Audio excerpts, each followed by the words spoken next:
Welcome to my channel বং স্যাঙ্গো। আজকে তোমাদের কাছে আমি নিয়ে চলে এলাম দই বেগুনের রেসিপি। এই ছোট ছোট বাজারে যে বেগুনগুলো পাওয়া যায়, এই বেগুনগুলো আমি কিনে এনেছি। তো 500 গ্রামের মতন এনেছি, হাফ কেজি। তো এই বেগুন দিয়ে আমি দই বেগুনের রেসিপিটা করে দেখাবো তোমাদেরকে, মানে আমি কিভাবে করি সেটাই দেখাবো। তো বেগুনগুলোকে আমি সুন্দর মতন ধুয়ে নিয়েছি। সুন্দর মতন ধুয়ে নিয়ে এবার মাঝখান দিয়ে এরকম করে অর্ধেক অর্ধেক করে কেটে নিয়েছি, যাতে সব মশলাগুলো ভেতরে ঢোকে। এই দেখো, ঠিক এইভাবে আমি কেটে নিয়েছি। এবার আমি কড়াইতে তেল দেব, আর পুরো রান্নাটা কিন্তু আমার সর্ষের তেলে হবে। তো কড়াইতে তেলটা যখন গরম হবে, তারপরে আমি কি কি করছি সেটা তোমরা দেখতে থাকো। কড়াইটা কিন্তু গরম হয়ে গেছে। এখন আমি সর্ষের তেল ঢেলে দিচ্ছি। সর্ষের তেলটা যখন গরম হবে, তখন একটু সাদা জিরে ফোড়ন দেব। তেল কিন্তু এখানে একটু বেশি লাগবে, কারণ বেগুন তো, বেগুনের তেল খুব টেনে নেয়।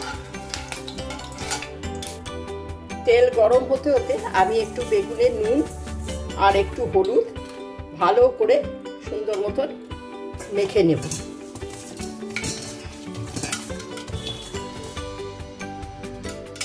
এমন করে মাখবো যাতে এই ভেতরে নুনটা ঢোকে। তারপরে হালকা করে ভেজে নেব। তোমরা দেখতে থাকো আমি কিভাবে করছি।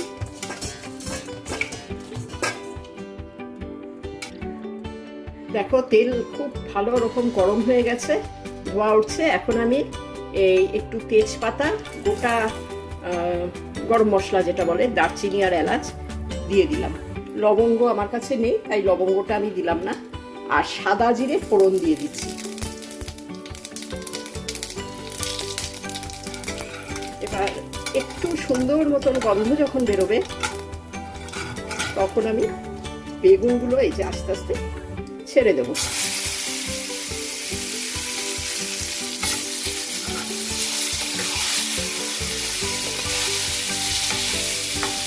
বেগুনে কিন্তু আমি একটু মিষ্টি দেবো, সেটা এখন মাখানোর সময় না, যখন গ্রেভিটা হবে তখন আমি একটু মিষ্টি ছেড়ে দেবো, মানে চিনি দেবো। তো এই বেগুনগুলো একটু ভাজা ভাজা হোক। তার ইন দ্য মিন টাইম আমি বেগুনের যে মশলাটা লাগে সেটা আমি তৈরি করে নেব। বেগুনটা একটু ভাজা হোক, ততক্ষণে আমি এই দই বেগুন করতে যে মশলাটা লাগছে সেটা আমি তৈরি করে নিচ্ছি। তো এখানে লাগবে টক দই। যেহেতু দই বেগুন, সেহেতু টক দইয়ের অ্যামাউন্টটা একটু বেশিই লাগবে। এতটা মতন আমি 3 টেবিল স্পুন টক দই দিলাম। আর টক দইয়ের সাথে আমি মেশাবো হলুদের গুঁড়ো,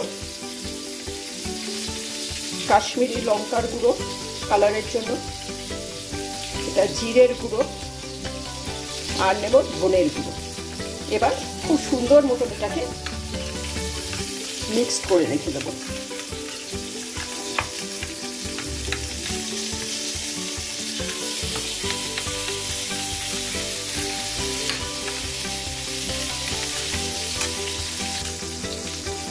একদমই সিম্পল একটা রেসিপি দই বেগুন। এই দই বেগুনটা অনেকটা মুখরোচক খাবার। যারা বেগুন ভালোবাসো তারা কিন্তু এটা গরম ভাতের সাথে বা রুটির সাথে, পরোটার সাথে আরামসে এটা খেতে পারো। খুবই মুখরোচক, আমার তো ভীষণই ভালো লাগে। মাখা মাখা হবে, আর এটা কিন্তু ঝোল হবে না। আর একটু ভাজা ভাজা হোক, নাহলে বেগুনের একটা কাঁচা গন্ধ থেকে যাবে। বেগুনগুলো কিন্তু খুব সুন্দর সেদ্ধ হয়ে গেছে, এই ভাজা হয়ে গেছে। এপিঠ ওপিঠ করে আমি ভেজে নিয়েছি। আর বেশি ভাজলে এটা নরম হয়ে গলে যাবে। এখন আমি এই যে দই দিয়ে যে মশলাটা বানিয়ে রেখেছি, এটা আমি পুরোটাই ঢেলে দেবো।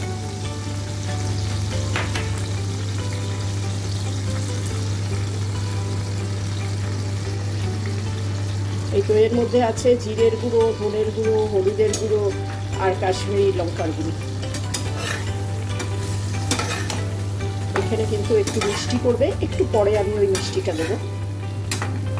নুন অলরেডি দিয়ে দিয়েছি, ভাজার সময়, কিন্তু এখনও অ্যাড করতে হবে।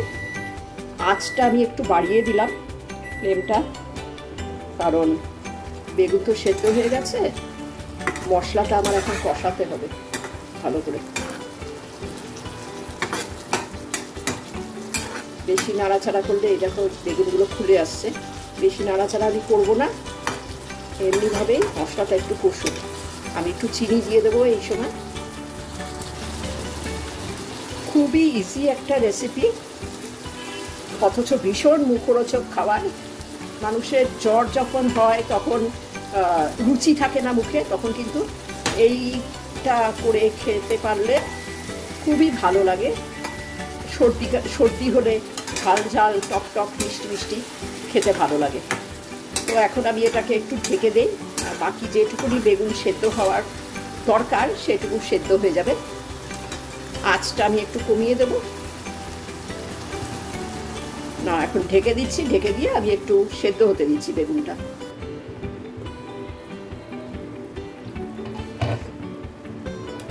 দেখো কি সুন্দর গা মাখা মাখা হয়েছে। আরেকটু আমি গা মাখা মাখা করব।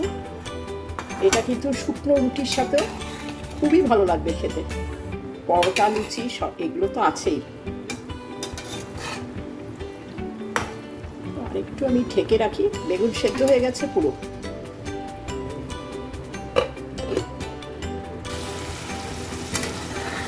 আমার দই বেগুন কিন্তু একদম রেডি। এখন আমি কি করব, এই যে কতগুলো কাঁচা লঙ্কা ফেলে রেখেছিলাম, এটা দিয়ে দিলাম। সুন্দর একটা কাঁচা লঙ্কার গন্ধ বেরোবে। তো এখন আমি নামিয়ে ফেলছি। ও ভুলে গেছিলাম, নামানোর আগে একটু গরম মশলা, যেটা নাকি আমি নিজে হাতে ড্রাই রোস্ট করে গুঁড়ো করে রাখি, সেইটা একটু ছড়িয়ে দিলাম।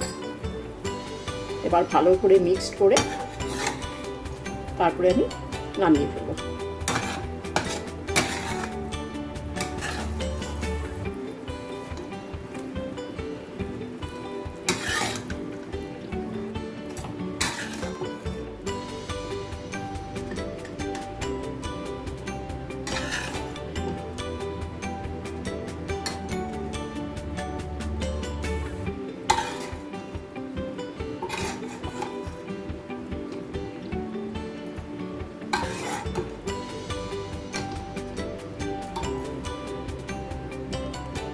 আমার দই বেগুন একদম রেডি। এখন গরম গরম ভাতের সাথে এটা পরিবেশন করা হবে। তো রেসিপিটা কেমন লাগলো একটু কমেন্ট বক্সে জানিও। আর নতুন যারা আছো তারা আমার ভিডিওসগুলো যদি দেখে ভালো লেগে থাকে, তাহলে একটা লাইক, একটা কমেন্ট আর সাবস্ক্রাইব করে দিও। চলো আজকের মতন চলে যাচ্ছি। Tata, bye bye.